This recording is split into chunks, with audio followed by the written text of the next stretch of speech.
Bonjour mon entrepreneur à succès, je suis Inès Ingrid de clarisinvestment.com qui aide les entrepreneurs à développer leur entreprise tout en dépensant moins de leurs revenus mensuels. Aujourd'hui, on vient parler du budget, d'accord? Beaucoup d'entrepreneurs ne savent pas faire de budget. Beaucoup d'entrepreneurs ne comprennent même pas l'essence en lui-même du budget. Je viens vous dire qu'est-ce qu'un budget. Un budget, en fait, c'est un peu comme un canevas, une ligne de conduite, surtout financière, que vous vous imposez afin de pouvoir avancer très rapidement vers vos objectifs. Tout le monde, même dans nos vies personnelles, on recommande d'avoir les budgets. C'est même ça même qui est l'essence même de notre vie personnelle, de notre vie financière personnelle.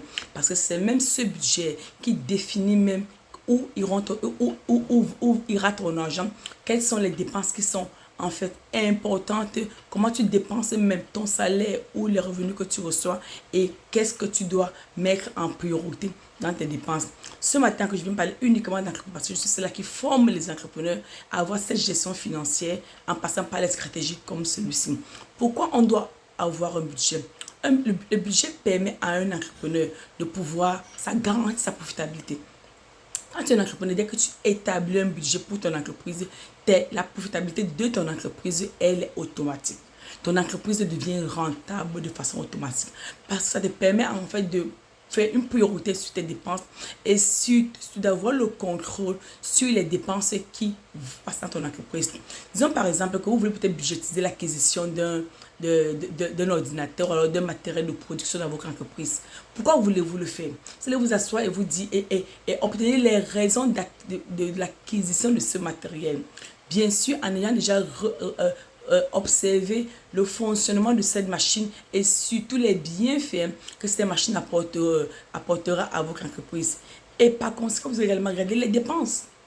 Les dépenses que l'acquisition de cette entreprise viendra vous avoir dans votre entreprise. Et du coup, généralement, vous allez en fait définir ses coûts. Par exemple, pour acheter cette machine, vous allez peut-être contracter un fournisseur. Est-ce que vous allez le payer en totalité? Alors vous allez le payer peut-être sur 3 mois. Généralement, on recommande, si c'est une machine à haute valeur, il faut peut-être le payer sur plusieurs mois pour vous permettre de garder le cash flow pour pouvoir faire face à d'autres engagements temporaires. Alors, c'est le cas maintenant. Quelles sont les dépenses importantes qui sont liées en fait à cette acquisition-là? Même l'acheter uniquement, c'est déjà bien, mais aussi quelle est la durée du prêt, par exemple, s'il faut que vous payez les intérêts sur ce prêt-là, ou alors s'il y a des pourcentages qui sont liés à ce prêt-là. C'est là où vous regardez ça en fait, des amis.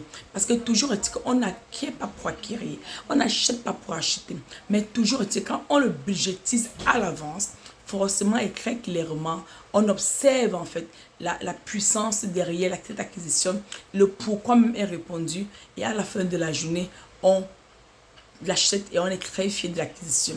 Ça, je dis que quand on établit un budget, ça garantit la profitabilité de ton entreprise. La deuxième des choses que le budget fait, c'est que ça vient te permettre, quand tu établis un budget, ça vient t'éviter par contre de vouloir avoir une mauvaise gestion de tes revenus. Parce que quand on est un entrepreneur, on fait des ventes, on se fait des ventes tout le temps. Il y a de l'argent qui rentre dans le compte bancaire. Quand on a un budget établi, on sait clairement comment utiliser cet argent-là pour éviter en fait cette mauvaise gestion et qu'à la fin du mois, on n'arrive plus à faire face à des engagements qu'on s'est fixés. Je ferai une vidéo pour parler des dépenses parce que dans toute entreprise, il y a plusieurs dépenses. Il y a les dépenses fixes et les dépenses variables. D'accord? Et quand on parle de dépenses fixes, c'est les dépenses qu'une entreprise doit faire face chaque jour, alors à la fin du mois. Ce sont même ces dépenses-là qui est même l'essence du business qui permet même à cette entreprise de pouvoir générer les revenus qu'elle se génère à la fin du mois. Donc, quand on a des revenus qui rentrent, alors venant des ventes, et quand on a fait un budget préétabli à l'avance, on sait exactement quoi payer, comment payer et à quel moment il faut payer. cela permet la bonne gestion de ce fonds qu'on a reçu et qui va couvrir de façon totale les dépenses déjà allouées à l'avance par rapport à ce revenu. La troisième des choses que je viens également parler très rapidement ici, c'est que le budget de façon totale te permet de faire des prévisions à l'avance. D'accord? Quand on a un budget, on se fait des prévisions à l'avance parce que les prévisions, même dans ton entreprise, te permettent de vouloir avancer rapidement. On parle de prévisions. On va parler des prévisions de vente. Je dis toujours qu'il faut pouvoir faire les prévisions de vente. On parle des prévisions d'acquisition. Comme je parlais d'une machine qui va peut-être augmenter ta productivité un peu plus tôt. On parle peut-être des prévisions peut-être de vouloir acquérir une autre entreprise, par exemple. On parle peut-être des prévisions de vouloir embaucher. On ouvre l'entreprise en janvier, on planifie embaucher peut-être en mars, avril, mai, juin. Tout cela, on crée des budgets autour de ces salaires-là et on va embaucher des personnes qui vont franchement remplir parce qu'on se rassure déjà qu'on a cet argent-là pour pouvoir les payer. D'accord? Voilà ce que le budget fait pour vous aussi.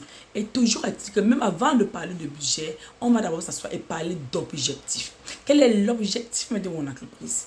Pourquoi je suis en entreprise? Pourquoi ce mois-ci, je dois travailler dur pour aller me faire les ventes? Donc, et quand on répond en fait à l'essence même, à l'objectif même de ton entreprise, forcément, tu vas aller établir un budget très rapide et très simplifié qui va te permettre d'avoir une, je vais dire, un parcours très facile et très simplifié, pour ne pas dire une gestion financière de ton entreprise qui ne te prendra pas la tête. Tu n'as pas besoin d'être comptable, tu n'as pas besoin d'être un entrepreneur à succès. Alors même si tu es en démarrage, tu peux commencer toujours par ça. Et c'est sûr que tu pourras avancer très rapidement. Les amis, dites-moi ce que vous pensez de cette vidéo. Si vous également un jeune entrepreneur ou alors un entrepreneur déjà établi, si vous avez déjà pensé à vous faire des budgets, si vous savez ce que faire les budgets, et très prochainement, dans une prochaine vidéo, peut-être ce week-end, je viendrai vous parler également de comment faire ce budget, comment dresser un état de perte et de profit, et alors également comment également lire ou alors faire des Excel sheets, des fichiers, des Excel, pardon, les fichiers Excel qui vous permettront de vouloir en fait catégoriser ses revenus et ses dépenses pour une meilleure visibilité de vos finances et surtout pour une meilleure planification financière et un très bon budget, surtout à vouloir suivre et à vouloir priorité dans votre entreprise. Je vous souhaite donc de passer une très bonne journée. Laissez-moi en commentaire ce que vous pensez de cette vidéo. Si vous avez des questions, posez-les en commentaire. Je viendrai vous répondre. Et aussi, surtout, abonnez-vous pour ne plus rater les pépites de stratégie financière que je viens partager avec vous. Moi, c'est encore Inès Ingrid de clarisinvestment.com. Au revoir les amis et à bientôt.